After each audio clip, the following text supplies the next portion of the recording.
7가지 영상 예배 에티켓을 알려드립니다. 시간과 장소를 구별합니다. 하나님께서 말씀으로 임하시는 거룩한 시간입니다. 일상을 잠시 중단하고 예배를 위한 시간을 구별하여 조용한 장소로 이동합니다.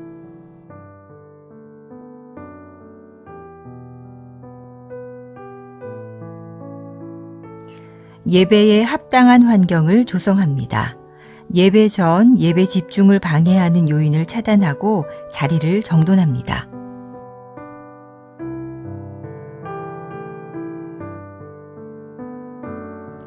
하나님께 마음을 모으고 성령님의 임재를 청합니다. 단정한 복장과 바른 태도로 자리에 앉아 1, 2분간 침묵으로 성령님의 임재를 청하는 기도를 드립니다.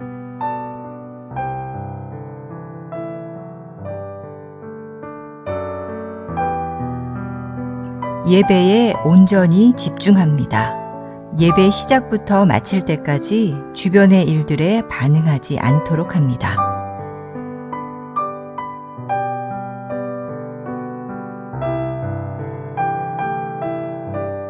몸과 목소리로 적극 참여합니다.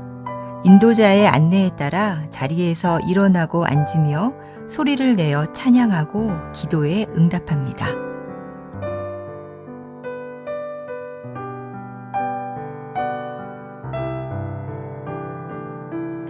헌금은 온라인 계좌를 통해 봉헌하도록 합니다. 예배의 정신을 살리기 위해 작은 접시를 준비하여 헌금을 그곳에 올리도록 하고 예배 후 모아서 교회 계좌로 송금합니다.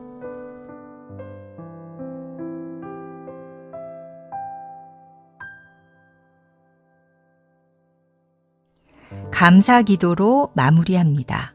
축도 후 피아노 후주로 1, 2분간 하나님의 말씀과 임재에 감사하는 기도로 예배를 마무리합니다.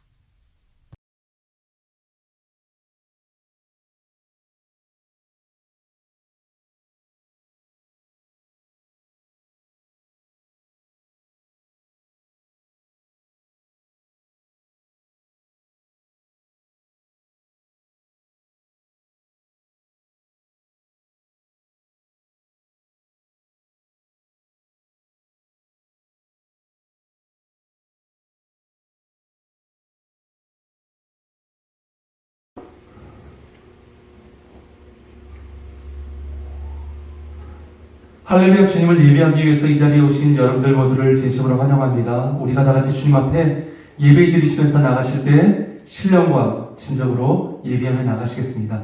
함께 다 같이 찬양하시겠습니다.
앞에 기도하며 나가십시다. 하나님께서는 우리와 함께 하십니다. 하나님께서 또 우리에게 말씀해 주십니다. 우리를 향한 계획을 갖고 계신 분이십니다. 우리가 믿음으로 그분 앞에 나아가십시다. 때로는 주님께서는 우리에게 믿음을 요구하십니다. 그때 우리가 믿음으로 주님의 말씀 가운데 순종하며 나가십시다. 마음 가운데 모든 두려움과 마음 가운데 모든 걱정과 근심들 주님을 향한, 주님께서 우리를 향한 그 계획 아래 온전히 내려놓고 믿음으로 그분을 바라보며 나가십시다. 함께 다같이 주님 앞에 기도하며 나가시겠습니다. 기도하시겠습니다.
어떻게 나가할까?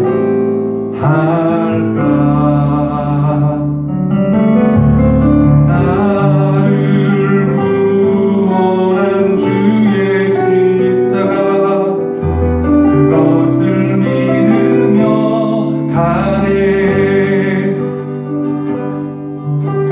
주의 보좌로 나갈 때에 나 여전히 부족하나.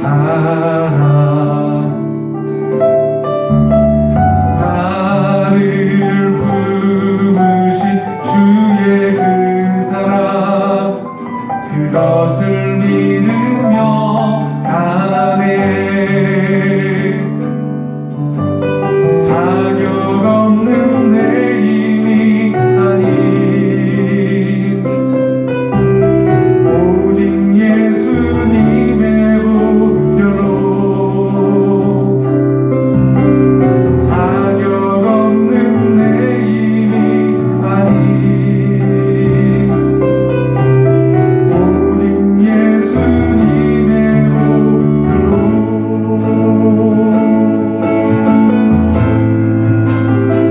십자가의 보혈 완전하신 사랑 힘입어라 갑니다. 십자가의 보혈 완전하신 사랑 힘입어 예배합니다. 십자가의 보혈 십자가의 보혈 완전하신 사랑 힘입어라 갑니다. 십자가의 보혈 완전하신 사랑 힘입어 예배합니다.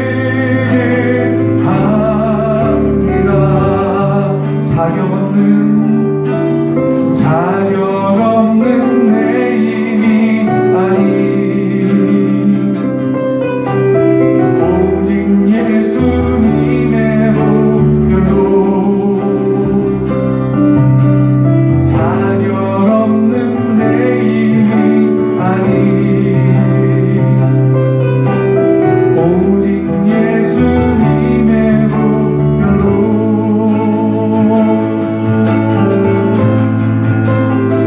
십자가의 보혈 완전하신 사랑 힘입어라 갑니다. 십자가의 보혈 완전하신 사랑 힘입어 예배합니다. 십자가의 보혈 십자가의 보혈 완전하신 사랑 힘입어라 갑니다. 십자가의 보혈 완전하신 사랑 힘입어 예배합니다. 십자가의 보혈 십자가의 보혈 완전하신 사랑 힘입어라 갑니다. 십자가의 보혈 완전하신 사랑 힘입어 예배합니다. 십자가의 보혈 완전하신 사랑 힘입어 나갑니다.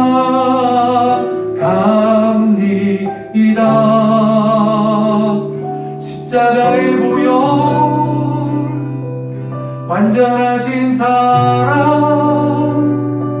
힘입어 예배합니다.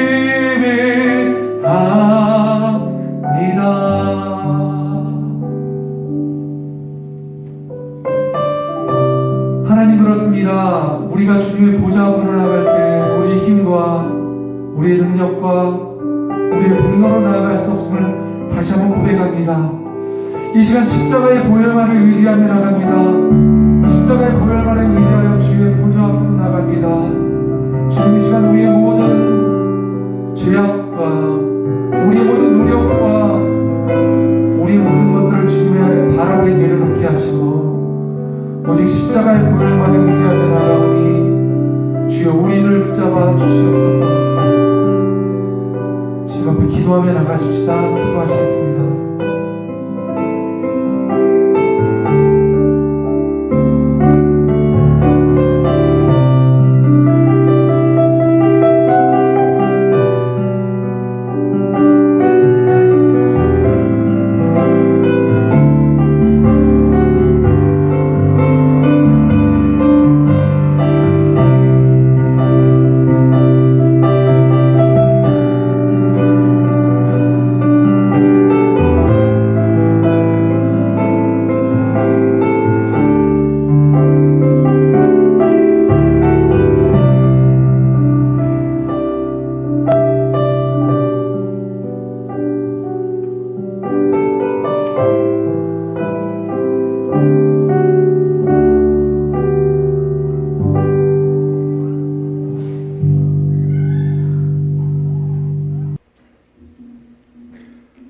여호와는 나의 반석이시오 나의 요새시오 나를 건지시는 이시오 나의 하나님이시오 내가 그 안에 피할 나의 바위시오 나의 방패시오 나의 구원의 뿌리시오 나의 산성이시로다. 아멘. 살아계신 하나님 아버지, 거룩한 날 우리를 주님의 보좌 앞으로 부르심에 감사와 찬양을 올려드립니다. 우리의 반석이시며 요새, 구원자, 방패 산성 되신 주님, 주님께 모든 영광을 올려드립니다. 이 시간 우리가 드리는 모든 입술의 고백과 마음의 묵상이 온전히 주님 앞에만 드려지길 간절히 소망합니다. 이 시간 충만하게 임재하시고 우리의 찬양 가운데 성령의 인도하심이 함께 임하게 하여 주옵소서. 감사드리며 거룩하신 예수님의 이름으로 기도드립니다. 아멘.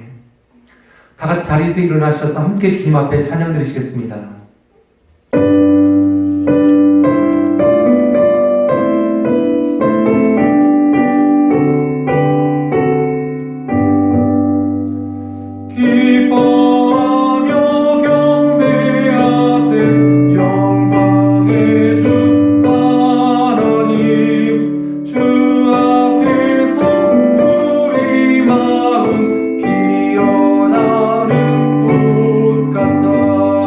주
사도신경으로 신앙 고백 드리시겠습니다.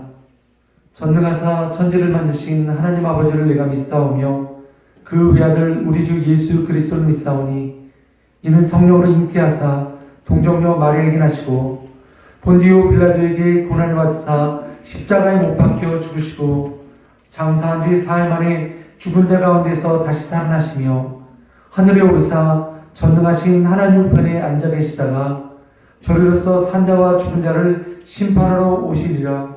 성령을 믿사오며 거룩한 공의와 성도가 서로 교통하는 것과 죄를 사하여 주시는 것과 몸이 다시 사는 것과 영원히 사는 것을 믿사옵나이다. 아멘. 자리에 다 같이 앉아주시기 바라겠습니다. 지금 이 시간에는 함께 교회 공동기도 제목으로 기도하는 시간을 갖도록 하겠습니다. 우리 조국과 미국과 전 세계 가운데 코로나 바이러스의 확산이 멈추어지며 모든 확진자들 가운데 치료와 회복을 더하여 달라고 기도해 주시기 바랍니다. 서로에 대해서 함께 위로하며 기도하며 격려하는 믿음의 시간이 될 수 있게 해달라고 이 시간 나같이 기도해 주십시오. 또한 경기가 침체되어지지 않도록 모든 지도자들, 정치, 경제, 그리고 지금 힘쓰고 있는 의료진들 가운데 하나님의 크신 은혜와 사랑이 함께 해달라고 이 시간 기도해 주시기 바랍니다. 또한 세계 선교회를 위해서 기도해 주십시오. 모든 성도님들을 질병으로부터 지키시며 보호하시고 우리가 고난의 시간 가운데 더욱더 겸손함으로 하나님 앞에 나아갈 수 있게 해달라고 기도해 주시기 바랍니다. 또한 특별히 전 세계에 감염률이 높은 위험한 지역 가운데 계시는 선교사님들 사역과 가정을 위해서 함께 기도해 주시기 바랍니다. 다 같이 기도하시겠습니다.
사랑과 은혜가 충만하신 하나님 아버지, 오늘 하루도 주님의 허락하심과 도우심의 은혜로 새 날을 맞게 하심에 감사를 드립니다.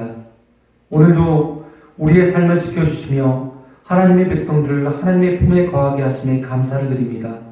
이 시간 하나님의 평강이 우리 안에 임하게 하시고 우리가 어느 곳에 있든지 오직 주님을 향한 찬양과 감사의 예배를 드리며 하나님의 말씀을 사모하고 오직 마음과 뜻과 힘과 정성을 다해 온 마음으로 예배드리는 삶을 살게 하여 주옵소서.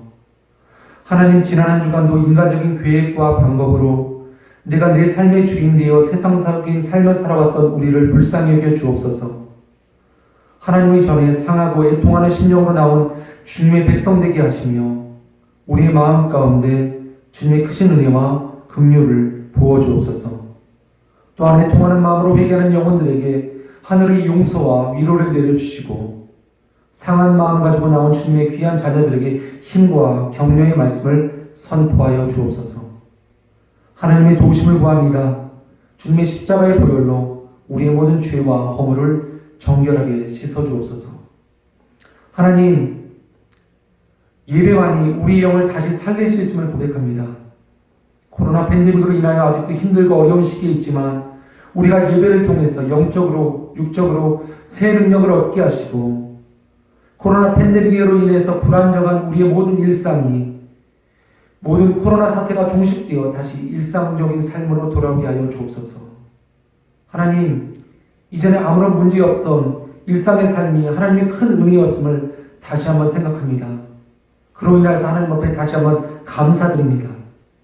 하나님 앞에 겸손한 마음으로 우리가 다시 한번 무릎 꿇게 하시고 우리에게 허락하신 모든 날들을 감사하며 지금 이 시간 우리가 걸어가고 있는 캄캄하고 어두운 밤의 시간을 주님, 우리의 소망 되신 주님만을 바라보며 희망의 빛으로 우리의 발걸음을 비추어 주시는 주님의 은혜의 손길들을 바라보게 하여 주옵소서. 그리하여서 날마다 경험하는 하나님의 은혜 속에서 우리가 하나님의 백성으로 흔들리지 않는 믿음 가지고 인내함으로 잘 견디며 온 힘을 다해 주님께서 걸어가신 십자가의 길을 걸어가게 하여 주옵소서. 하나님, 인도를 위해서 기도합니다. 코로나19의 재유와 확산으로 인해서 많은 확진자가 발생하고 많은 이들이 죽어가고 있는 상황을 뉴스를 통해서 듣습니다.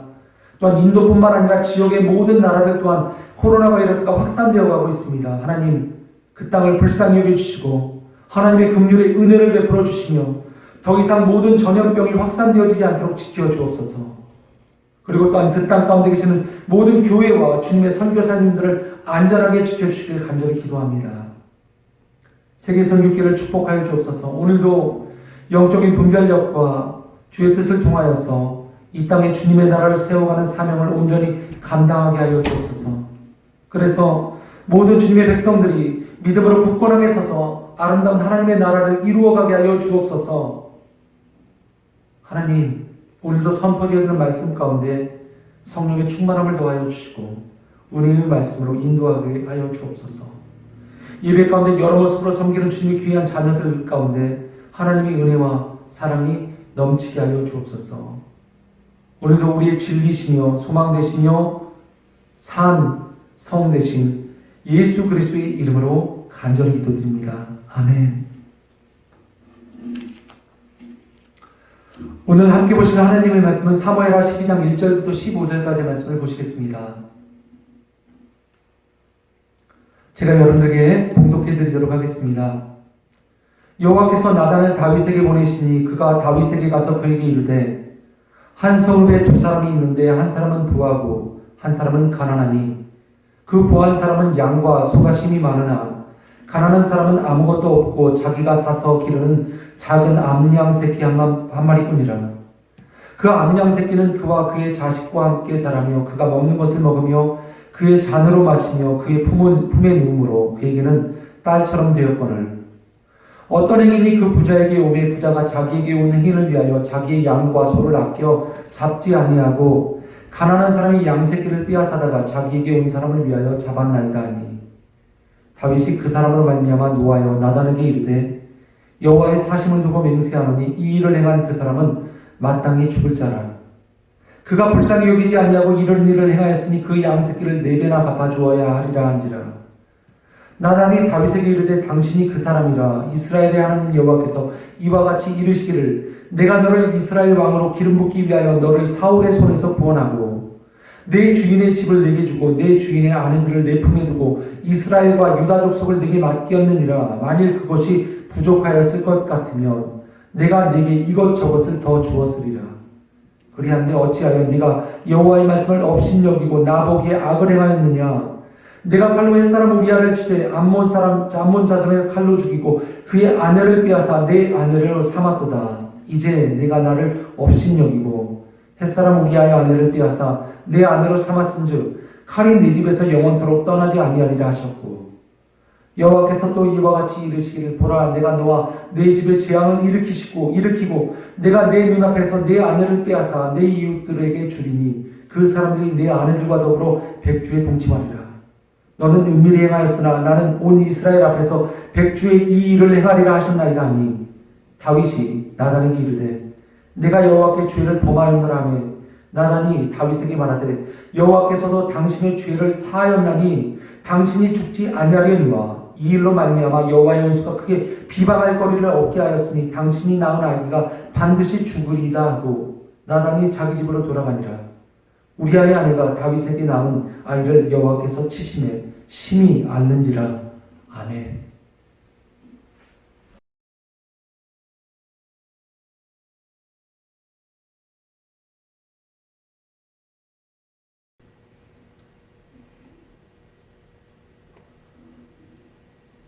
네, 오늘은 사무엘하 12장 1절부터 15절까지의 말씀을 가지고 예배에 대해서 함께 생각해 보도록 하겠습니다. 오늘의 제목은 예배, 하나님의 긍휼의 마음을 구하는 것이라고 하는 제목으로 여러분들과 함께 말씀을 나누도록 하겠습니다. 수주에 걸쳐서 이제 예배에 대해서 우리가 함께 생각해 보고 있습니다. 오늘은 여러분들과 함께 나눌 성경의 인물은 다윗이라고 하는 인물입니다. 다윗은 이새의 아들로 태어났습니다. 사울왕의 불순종으로 하나님께서는 이스라엘에 새로운 왕을 세울 것을 결심하셨고 그 왕이 다윗이 되었습니다. 특별히 하나님께서 다윗에게 기름 부으심을 결심하셨을 때 사무엘 선지자는 이새의 집, 다윗의 집을 방문하였습니다. 하지만 그때에도 여러분들 잘 아시는 바와 같이 다윗은 형들 사이에 끼지 못하고 다 사무엘 선지자 앞에 초대함 받아 모였음에도 불구하고 다윗은 들에서 양을 치고 있었습니다. 그 정도로 다윗은 가족들에게도 인정조차 받지 못했던 그런 아들이었습니다. 하지만 그런 다윗이 전쟁 가운데서 골리앗을 이겼습니다. 그리고 또한 사람들에게 인정을 받게 되자 이제는 사울 왕의 시기로 말미암아 쫓기는 신세가 되고 맙니다. 하지만 어떻게 되었습니까? 다윗은 하나님께서는 하나님의 뜻대로 다윗을 이스라엘의 왕으로 세우셨습니다. 그것이 바로 하나님의 전적인 은혜라고 하는 것입니다. 하지만 오늘 말씀 속에서 살펴보면 다윗은 하나님 앞에 범죄하게 됩니다. 그리고 이 범죄를 통해서 하나님이 말씀하시고 다윗이 회개하는 과정을 통해서 우리는 예배란 무엇인가에 대해서 다시 한번 좀 깊이 생각해 볼 오늘 말씀 필요가 있다라고 생각이 듭니다. 그래서 오늘은 사무엘하 12장과 그리고 이 후 말씀을 통해서 예배에 대해서 특별히 예배에 있어서 가장 중요한 마음은 하나님의 긍휼의 마음을 구하는 것이라고 하는 제목으로 여러분들과 말씀을 나누도록 하겠습니다. 첫 번째 여러분들과 나누고 싶은 말씀은 바로 이것입니다. 우리가 주님을 의지하지 않고 우리가 주님 앞에 기도하지 않을 때 우리의 삶은 결국 죄의 길로 빠질 수밖에 없게 된다라고 하는 것입니다. 여러분들 꼭 기억하십시오. 우리가 죄의 길로 빠질 수밖에 없게 되는 바로 그 순간은 우리가 주님을 의지하지 않고 우리가 주님 앞에 기도하지 않을 때입니다. 이 말씀의 배경은 이전 장, 우리가 읽은 12장 이전에 11장의 말씀을 우리가 함께 좀 살펴봐야 될 것입니다. 11장 1절부터 제가 좀 여러분들에게 읽어드립니다. 그 해가 돌아와 왕들이 출전할 때가 되매 다윗이 요압과 그에게 있는 그의 부하들과 온 이스라엘 군대를 보내니 그들이 암몬 자손을 멸하고 라빠를 에워쌌고 다윗은 예루살렘에 그대로 있더라. 해가 들어와서 왕들이 출전할 때가 되었다라고 성경은 이야기하고 있습니다.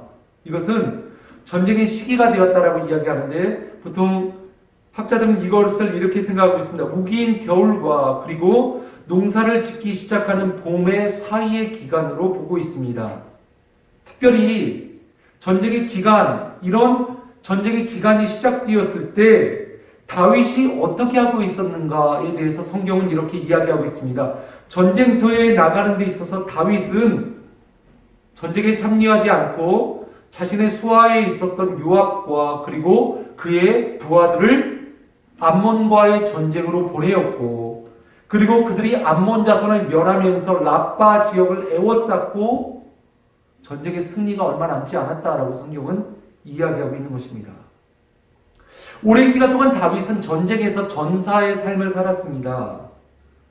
그러므로 말미암아 전쟁에서 다윗은 손에 피를 많이 묻혔을 뿐만 아니라 전쟁터에 좀 더 익숙한 사람이 바로 다윗이었는데, 전쟁 요압과 암몬과 전쟁을 앞에 두고 다윗은 스스로 나가지 않고 요압과 그의 부하들만을 보내고 다윗은 예루살렘 성에 남아 있었다라고 성경은 기록하고 있습니다. 생각해보면 하나님이 그렇게 반대하시고 하나님께서 원하지 않으셨던 왕을 이스라엘 백성들이 요구하였던 가장 첫 번째 이유가 무엇이었습니까? 사무엘상 8장 19절부터 20절까지의 말씀을 살펴보면 백성들이 사무엘의 말 듣기를 거절하여 이르되 아니로소이다. 우리도 왕이 있어야 하리니 우리도 다른 나라들 같이 되어 우리의 왕이 우리를 다스리며 우리 앞에 나가서 우리의 싸움을 싸워야 할 것이니이다 하는지라. 이미 출애굽과 그리고 가나안 정복 전쟁과 사사기 시대를 지나면서 이스라엘에는 한 분의 왕이 계셨습니다. 바로 하나님이셨습니다. 그런데 이스라엘 백성들이 가나안 땅에 정착해 가면서 가나안 주변 지역 이방 민족들을 바라볼 때 그들은 전쟁터에 나갈 때 왕이 있었고 그 왕이 전쟁을 진두지휘하는 모습을 바라보며 그것을 부러워하였습니다. 그리고 마지막 사사 사무엘 선지자 때 이스라엘 백성들은 사무엘 선지자에게 나아가 이스라엘 백성들에게도 이방 민족들과 같이 가나안 다른 민족들과 같이 나라들과 같이 우리를 다스리며 우리를 위해서 전쟁터에 나가 싸워줄 왕을 요구합니다. 이 말을 듣고 사무엘 선지자가 가슴 아파했을 때 하나님께서는 사무엘 선지자뿐만 아니라 더 나아가서 하나님을 버린 것이다 라고 하나님은 말씀하셨습니다. 이미 눈에 보이지 않으시지만 이스라엘 백성들을 다스리시며 가나안 땅에 약속의 땅을 허락하셨고 지금까지 수많은 전쟁을 인도하시며 그리고 수많은 전쟁을 승리케 하신 하나님의 인도하심을 그들은 기억하지 못하고 저버리고 다른 이방 나라들과 같이 인간의 왕을 세워서 그가 자신을 위하는 것과 같이 전쟁터에 나가 먼저 싸워줄 것을 이스라엘 백성들이 요구합니다. 근데 오늘 말씀은 어떻습니까? 그들이 결국 하나님 앞에 요구하여서 인간의 왕을 세웠지만 전쟁터에는 누가 나가게 되었습니까? 그들이 그렇게 원하고 바랬던 왕은 이스라엘 궁전에서 쉬고 있고 예루살렘 궁전에서 쉬고 있고 그렇게 왕을 요구하였던 자신들만이 전쟁터에 나가 목숨을 걸고 싸워야만 했던 것입니다. 하나님께서 이스라엘 백성들에게 경고하신 그 모든 일들이 바로 그대로 일어나게 된 것입니다. 결국 다윗은 충성스러운 장군들과 그리고 군사들로 인해서 전쟁터에 나가서 싸우게 하고 자신은 그냥 왕국에 머무르게 되었습니다. 근데 이런 편안함, 이런 안전한 것만 같은 바로 이 모습이 오히려 다윗의 영적인 타락과 그리고 죄의 시작을 나타나게 된 것입니다. 생각해 보십시오. 다윗은 사울에게 쫓기면서 광야에서 하나님을 향해서 그렇게 기도하였던 기도의 모습을 우리는 시편을 통해서 읽을 수 있지 않습니까?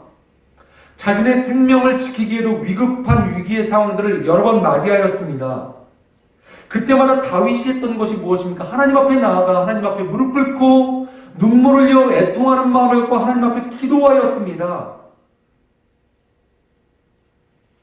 그렇게 생각해 본다면 아마 지금 암몬과의 전쟁은 그렇게 다윗이 지난 광야 가운데서 사울 왕에게 쫓겼을 때와 같이 그렇게 위급하거나 다급한 상황은 아니었던 것 같습니다.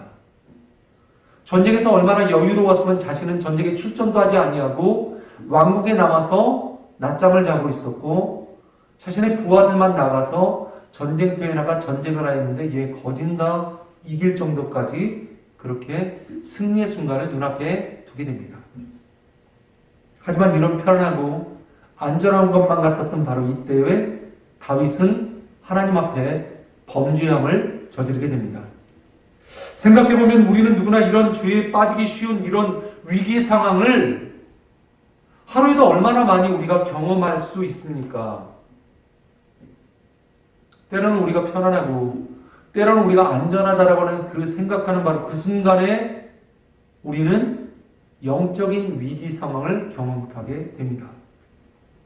하지만 그때마다 우리는 기억해야 될 성경의 한 인물이 있습니다. 바로 요셉입니다. 요셉은 어떠했습니까? 창세기 39장 10절 말씀을 살펴보면 여인이 날마다 요셉에게 청하였으나 요셉이 듣지 아니하여 보디발 장군의 아내가 요셉과 함께 가늠하기를 그렇게 요구하였지만 요셉은 그것에 응하지 아니하고 물리쳤습니다. 요셉은 듣지 않았습니다.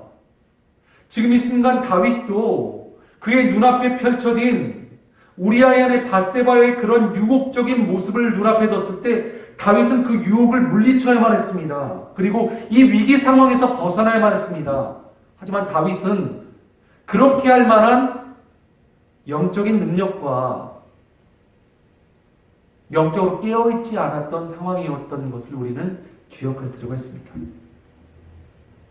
다윗이 지금 영적으로 우둔하여졌기에 위기 상황 속에서 그 위기를 벗어나지 못하고 다윗은 점점 더 한 걸음 더 죄의 길로, 사망의 길로 걸어가고 있었던 것입니다. 특별히 다윗은 이 범죄함을 저지른 데 있어서 무언가 남모르게 쥐도 새도 모르게 그렇게 죄를 짓는 모습이 아니라 담대함을 보여줍니다. 3절과 4절의 말씀입니다. 다윗이 사람을 보내 그 여인을 알아보게 하였더니 그가 아뢰되 그는 엘리암의 딸이요 햇사람 우리아의 아내 밧세바가 아니니까니 다윗이 전령을 보내어 그 여자를 자기에게로 데려오게 하고 그 여자가 부정을 깨끗하게 하였으므로 더불어 동침함에 그 여자가 자기 집으로 돌아가니라. 다윗은 범죄함, 간음죄를 범하는 데 있어서 다윗은 부끄럽거나 두려워하거나 하나님을 두려워하는 마음을 가지 아니하고 오히려 담대하게 나갑니다. 떳떳하게 나갑니다. 범죄를 저지르는 데 있어서 사람의 눈을 속이지 아니하고 오히려 사람을 보내고 그 여인이 누군지 알아보게 하였으며 그 여인이 자신의 충성스러운 우리아의 아내 밧세바임을 알았음에도 불구하고 다시 한번 그는 전령을 보내서 그 여인을 데려오게 합니다. 그리고 또한 그 여인이 부정의 시간을 보내었을 때 그 시간이 지나자마자 그 시간이 지나기를 기다렸다가 그 여인과 동침하고 그 여인을 집으로 돌려보냅니다. 다윗은 주 앞에서 담대하였습니다. 사람을 보내면서까지 그 여인을 알아보게 하고 다시 전령을 보내어서 그 여인을 불러오게 하였으며 그리고 그 여인이 부정한 기간 월경 기간이 지날 때까지 기다렸다가 그 여인과 간음의 죄를 범하게 됩니다. 이 모든 배경은 어디 써 있었습니까? 이스라엘 백성들이 그렇게 원하였던 왕이었습니다. 왕만 세워주면 그 왕이 자신들을 위해서 전쟁터에 나가 전쟁을 진두지 위하며 자신들을 위해서 싸워줄 것으로 그들을 생각하였는데 결국 그들이 당한 것은 무엇입니까? 왕의 절대 권력 앞에서 자신들의 자식은 전쟁터에 군사가 되어서 싸우러 가야만 했고 그리고 절대적인 왕의 권력 앞에서 한 여인은 충성스러운 자신의 장군의 아내는 왕과 함께 간음의 죄를 범하게 됩니다. 다윗이 이렇게 범죄하고 죄의 구렁텅이에 빠지게 된 바로 그때는 다윗이 점심으로 힘들고 어려운 때가 아니었습니다. 다윗이 전쟁에 있을 때도 그렇게 수많은 사람들이 다윗의 생명을 노리는 바로 그 순간에도 다윗은 하나님 앞에 엎드려 기도할 수 있었고 하나님 앞에 기도할 수 있었을 때 그가 입술로 고백하였습니다. 하나님은 나의 산성이시며 하나님은 나의 피할 바위이시며 하나님은 나의 요새이십니다 라고 다윗이 고백한 고백을 우리는 기억할 수 있습니다. 하지만 다윗이 하나님을 의식치 아니하고 기도하지 않았을 때 다윗은 그의 죄로 말미암아 무너질 수밖에 없었습니다. 여러분들 꼭 기억하십시오. 우리의 인생에 있어서 진정한 위기란 어느 때를 말합니까? 내가 가진 것이 없고 나의 사업이 점점 더 무너져가며 내 주변에는 나를 돕는 이가 없고 나의 생명이 위태로우며 나의 목숨을 노리는 수많은 적군들이 나를 공격하는 바로 그때가 내 삶의 위기, 그때가 내 삶의 문제, 내 삶이 힘들 때 바로 그때가 아니라 내가 하나님을 향해서 기도하지 않을 때, 내가 하나님을 향해서 무릎 꿇지 않을 때, 하나님을 의식하지 않을 때, 하나님을 의지하지 않을 때, 전능하신 하나님께서 나와 함께 하시며 나를 지키신다는 그 믿음이 사라져갈 때, 바로 그때가 우리 삶의 진정한 위기의 순간임을 기억해야 될 줄 믿습니다. 따라서 우리 삶에 있어서 진정한 위기의 순간은 우리가 영적인 위기의 순간 가운데 놓여 있을 때 바로 그때가 우리 삶의 위기의 순간입니다. 그래서 결국 어떻게 되었습니까? 다윗은 자신의 충성스러운 장군인 우리아의 아내와 간음의 죄를 저지르고 또한 그 죄를 덮기 위해서 우리아를 전쟁터에서 나가 죽이기까지 하는 바로 살인의 죄를 저지르게 됩니다. 기억하십시오. 저와 여러분의 인생에 있어서 인생의 진정한 위기의 순간은 내 삶이 어렵고 내 삶 가운데 재정이 점점 더 떨어지며 내가 정말로 이겨낼 수 없을 것만 같은 그런 위기의 순간, 그 순간이 아니라 내가 위기의 순간 앞에서도 하나님을 붙잡지 못하고 하나님 앞에 기도하지 못하는 영적인 나태함 가운데 빠져 있을 때 바로 그때가 더 위기의 순간이라는 것을 우리는 기억해야 될 줄 믿습니다. 두 번째는 이것입니다. 오늘 다윗이 범한 죄에 대해서 성경은 이렇게 말씀하고 있습니다. 바로 하나님의 말씀을 멸시하였다라고 하는 것입니다. 우리가 기억해야만 합니다. 두 번째 여러분들과 나누고 싶은 말씀은 하나님의 말씀을 멸시하는 것은 죄입니다 라고 하는 것입니다. 결국 다윗과 동침한 우리아의 아내 밧세바는 뜻하지 않게 아이를 임신하게 됩니다. 결국 우리아의 아내 밧세바와 간음의 죄를 저지르고 이것을 아무도 모르게 덮으려고 하였던 다윗의 노력은 수포로 돌아가게 됩니다. 그러자 다윗이 생각했던 한 가지 방법이 무엇입니까? 자신의 충성스러운 장군인 우리아를 불러들여 아내와 동침하게 하지만 우리아는 그것조차도 거부한 채로 같이 함께 잠을 자지 않습니다. 그러자 결국 다윗이 생각한 것은 자신의 충성스러운 장군 요압을 시켜서 우리아를 전쟁터로 보내고 그 전쟁터에서 죽게 만드는 살인의 죄를 저지르게 됩니다. 그리고 아이는 태어납니다. 하지만 하나님은 이 다윗의 범죄를 그냥 두지 않으셨습니다. 하나님께서는 선지자 나단을 보내셨습니다. 그리고 선지자 나단을 통해서 다윗의 죄를 지적합니다. 우리가 너무나도 잘 아는 말씀입니다. 한 마을에 양과 소가 많은 부한 사람과 암양 새끼 한 마리를 아주 귀중하게 키우는 가난한 한 사람이 있었습니다. 어느 날 이 부자에게 손님이 찾아왔습니다. 그래서 이 부자는 이 손님을 대접하려 하였는데 이 부자가 손님에게 대접하기 위해서 자신의 양과 자신의 많은 소를 잡지 아니하고 단 한 마리 암양 새끼 한 마리 키우는 이 가난한 사람에게 이 암양을 빼앗아서 자신의 손님에게 대접합니다. 그 말을 듣자마자 다윗은 노합니다. 그래서 5절과 6절의 말씀입니다.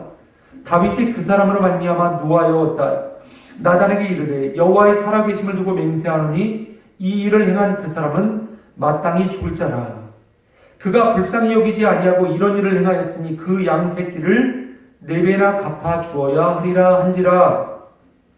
나단 선지자의 비유의 말씀을 듣고 다윗이 금방 노하여서 이렇게 이야기합니다. 그러한 죄를 저지르는 사람은 하나님의 율법대로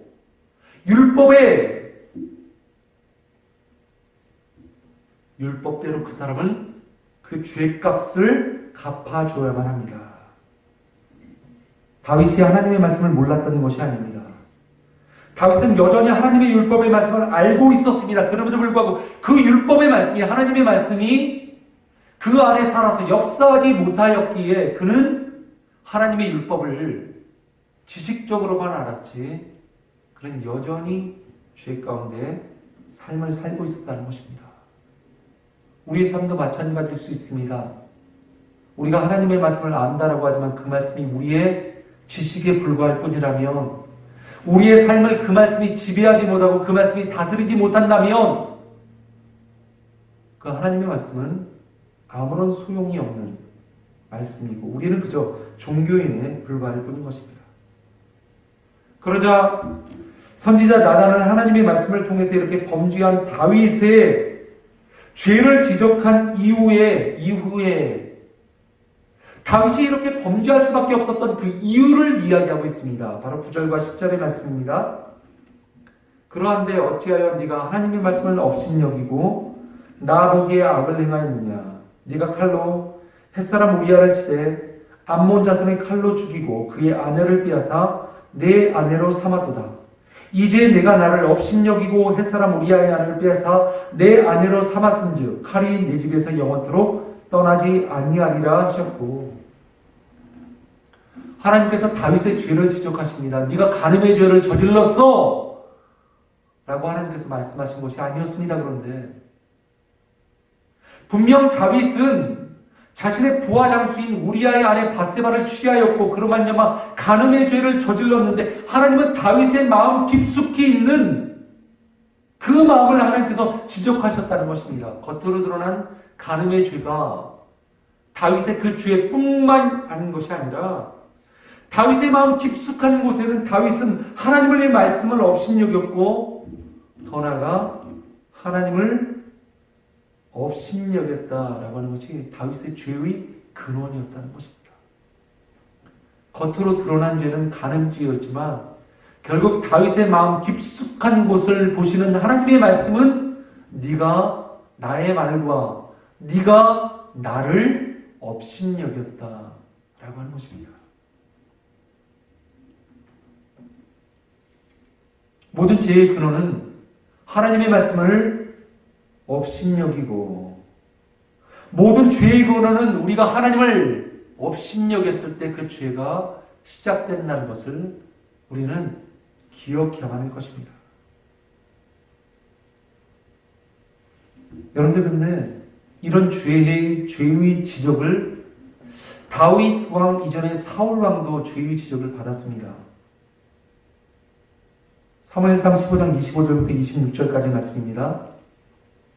정하오니 지금 내 죄를 사하고 나와 함께 돌아가서 나로 하여금 여호와께 경배하게 하소서 하니, 사무엘이 사울에게 이르되 나는 왕과 함께 돌아가지 아니하리니 이는 왕이 여호와의 말씀을 버렸으므로 여호와께서 왕을 버려 이스라엘 왕이 되지 못하게 하셨음입니다. 하나님 앞에 범죄한 사울 왕 앞에 하나님은 선지자 사무엘을 보내고 동일하게 선지자 나단이 다윗의 죄를 지적한 것과 같이 사울 왕의 죄를 지적합니다. 그런데 사울 왕의 죄 역시도 마찬가지입니다. 다윗과 마찬가지로 하나님의 말씀을 업신여겼으며 하나님의 말씀을 버렸음으로 말미암아 하나님께서 사울 왕을 버리고 이스라엘의 왕이 되지 못하게 하실 것입니다 라고 동일하게 사무엘 선지자는 사울 왕의 앞에서 하나님의 말씀을 선포합니다. 하지만 그 하나님의 심판의 메시지를 듣고 그가 반응한 반응의 모습은 다윗과 극단적이지 않았습니까? 선지자 나단이 다윗의 범죄함을 간음함이라고 이야기하지 않고 그가 하나님의 말씀을 버렸고 하나님을 업신여겼기 때문이라고 이야기했을 때 다윗은 하나님 앞에 그의 죄를 자백하고 그리고 하나님 앞에 용서함을 구합니다.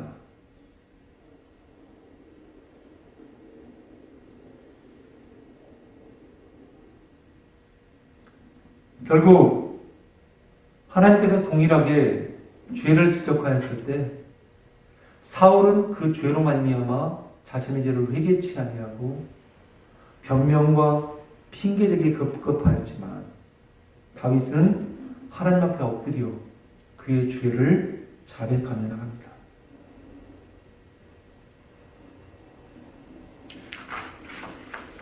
마지막 세 번째입니다. 세 번째 우리가 생각해 볼 말씀은 바로 결국 우리가 예배에 어떤 모습으로 나가야 되겠습니까?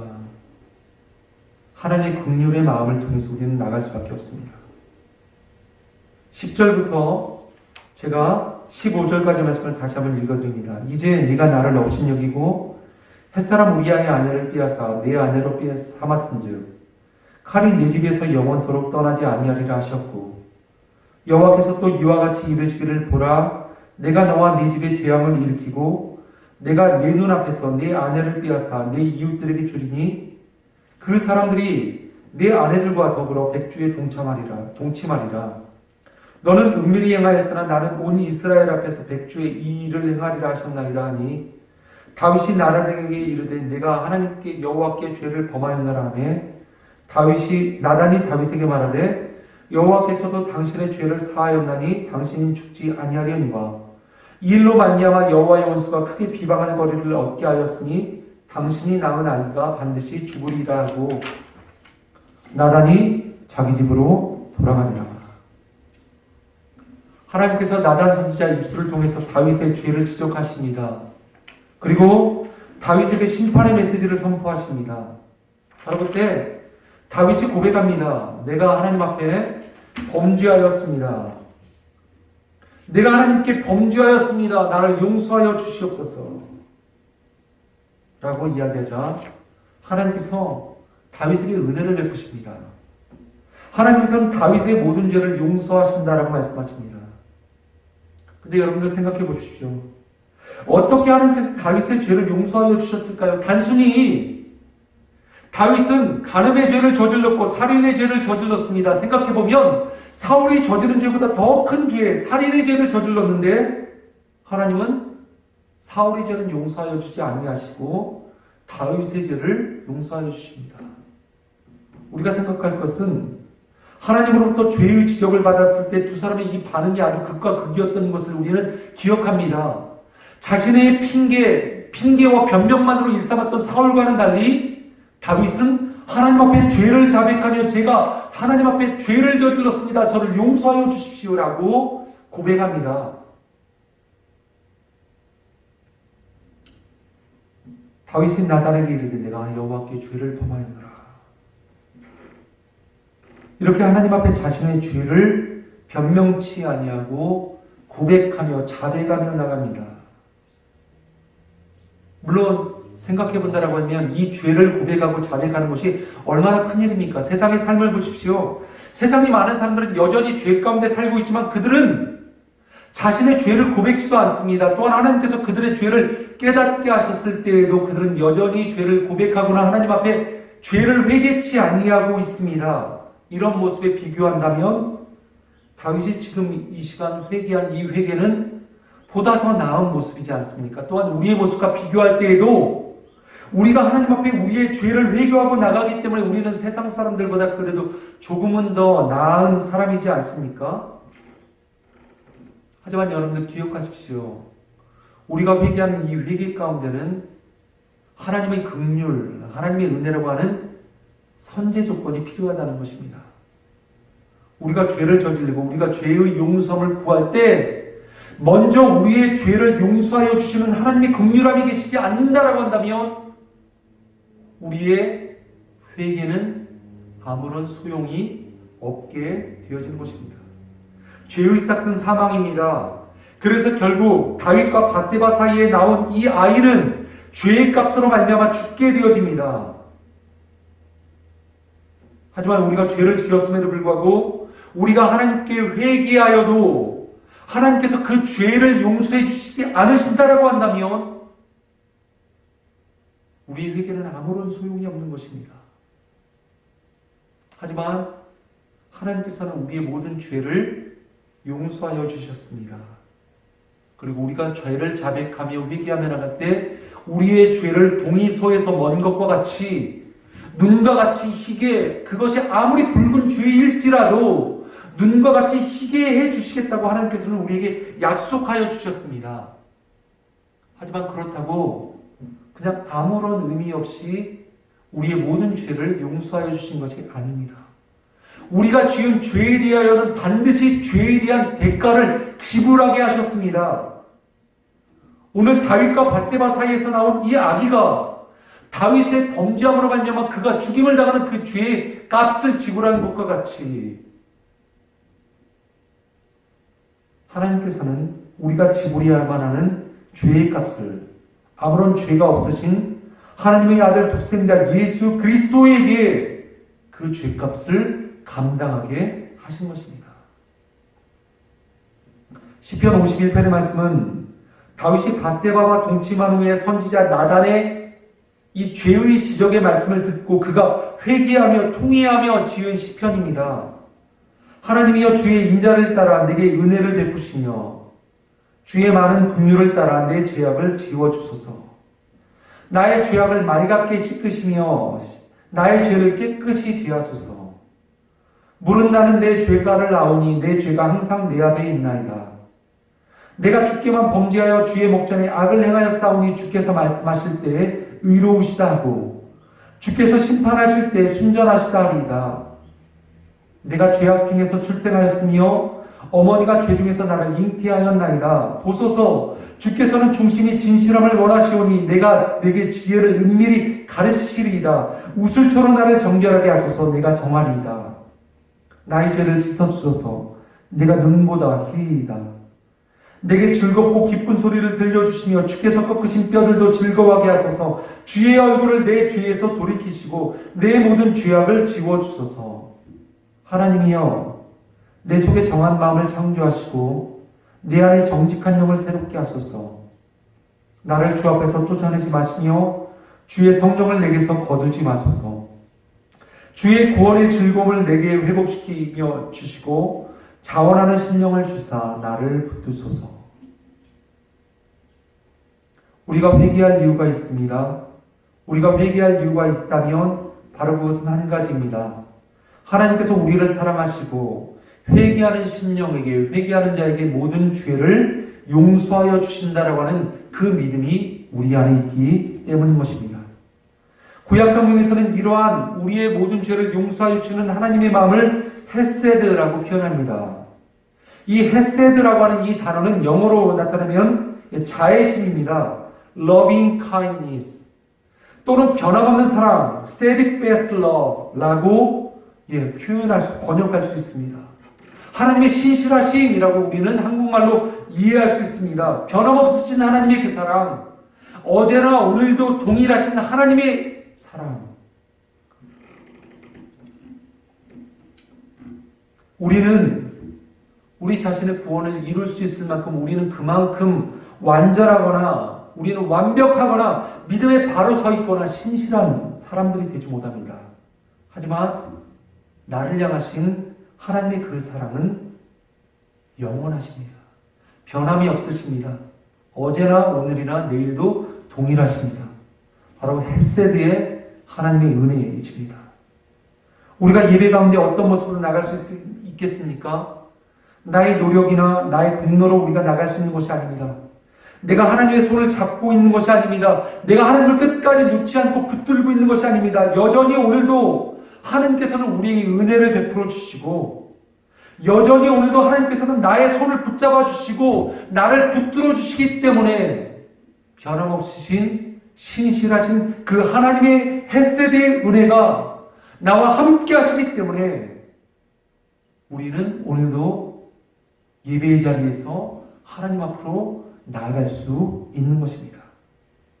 하나님의 긍휼, 바로 헤세드의 은혜입니다. 오늘도 우리는 이 하나님의 긍휼하심, 헤세드의 은혜를 의지하며 예배에 나가야 될 줄 믿습니다. 나의 노력과 나의 공로와 나의 신앙의 모습을 의지하며 나가는 것이 아니라 오늘도 죄로 말미암아 무너질 수밖에 없었던 우리의 연약함, 하나님을 멸시하고 하나님의 말씀을 경멸하였기에 우리가 죄를 지을 수밖에 없는 그런 죄인의 모습에 불과하지만, 다시 한번 우리가 하나님 앞에 우리의 죄를 자백하며 통회하는 심정으로 나갈 때 우리의 모든 죄를 용서하셔 주시겠다고 약속하신 하나님의 그 헤세드의 은혜의 약속을 우리가 의지하며 주님 앞에 나갈 때, 하나님은 우리의 마음을 받아주시고 우리의 모든 죄를 용서하여 주시며 오늘도 우리를 하나님의 은혜로 붙들어 주신다는 것입니다. 이러한 믿음, 여전히 오늘도 우리를 붙들어 주시는 헤세드의 은혜를 베푸시는 그 하나님, 변함없으신 그 하나님, 그 하나님을 우리가 믿는다면, 믿음으로 믿는다면, 여러분들 우리의 믿음은 어떤 상황 속에서도 결코 흔들리지 않고 끝까지 그 믿음이 우리를 붙들어 주실 것입니다. 이유는 내가 강하거나 내가 그것을 이겨낼 만한 힘이 있기 때문인 것이 아니라 하나님의 크신 사랑이 나를 요동치 않도록 오늘도 여전히 붙들어 주시기 때문인 것입니다. 따라서 하나님의 긍휼을 바라보며 예배 자리를 나가는 그 누구는 성경의 말씀 로마서 8장 35절부터 39절까지 말씀을 고백할 수 있게 되어지는 것입니다. 이 말씀 여러분들에게 읽어드리고 오늘 말씀을 마치도록 하겠습니다. 누가 우리를 그리스도의 사랑에서 끊으리요? 환난이나 곤고나 박해나 기근이나 적신이나 위험이나 칼이리라. 기록된 바 우리가 종일 주를 위하여 죽임을 당하게 되며 도살을 당한 양과 같이 여김을 받았나이다 함과 같으니라. 그러나 이 모든 일에 우리를 사랑하시는 이로 말미암아 우리가 넉넉히 이기느니라. 내가 확신하노니 사망이나 생명이나 천사들이나 권세자들이나 현재 일이나 장래 일이나 능력이나 높음이나 깊음이나 다른 어떤 피조물이라도 우리를 우리 주 그리스도 예수 안에 있는 하나님의 사랑에서 끊을 수 없으리라. 신실하신 그 하나님의 사랑, 그 하나님의 긍휼을 오늘도 예배 가운데서 구하며 나가실 수 있는 여러분이 되시길 간절히 소망합니다.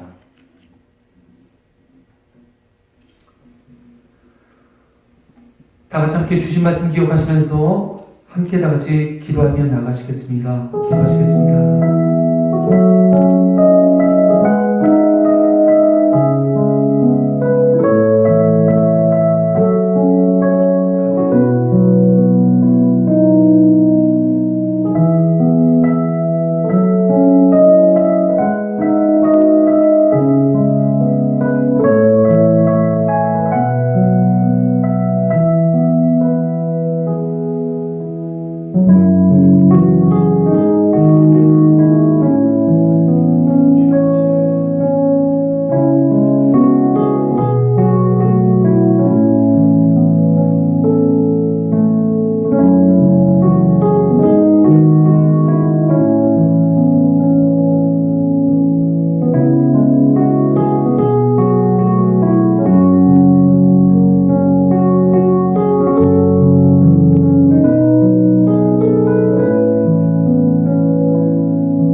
감사드립니다. 예수님의 이름으로 간절히 기도드립니다. 아멘.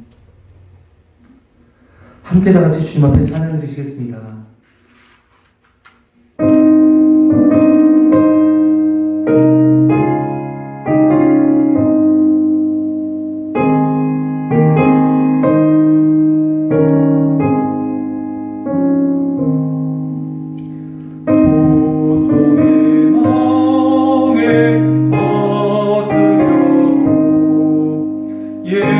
예수께로 나갑니다.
이름을 위해서 함께 주님 앞에 기도하시겠습니다.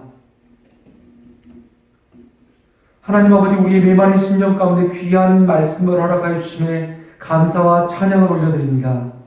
이 시간 우리에게 긍휼의 은혜를 부어주신 주님, 하나님의 은혜를 바라보며 오늘도 예배의 자리로 나아가오니 주님, 우리 가운데 우리 은혜를 베푸시며 우리의 마음을 받아주옵소서. 하나님, 오늘도 우리가 하나님께서 주신 은혜에 감사를 드리며 예물을 구별하여 주님께 드립니다. 주님의 자녀들의 모든 수고와 모든 헌신을 귀하게 받아주시고 삶 가운데 은혜와 사랑으로 갚아 주옵소서. 오늘 우리와 함께 하시는 주님께 감사와 찬양을 올려드리며 예수님의 이름으로 간절히 기도드립니다. 아멘. 다 같이 자리에서 일어나셔서 함께 주기도문 송하시겠습니다.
지금은 우리 주 예수 그리스도의 은혜와 하나님 아버지의 사랑과 성령의 교통하심이 오늘도 하나님의 긍휼을 간구하며 간절한 마음으로 주님 앞에 나와 예배드리기를 소망하는 모든 주님의 백성들과 주님의 몸된 교회 위에 이제부터 영원토록 함께 있을지어다. 아멘.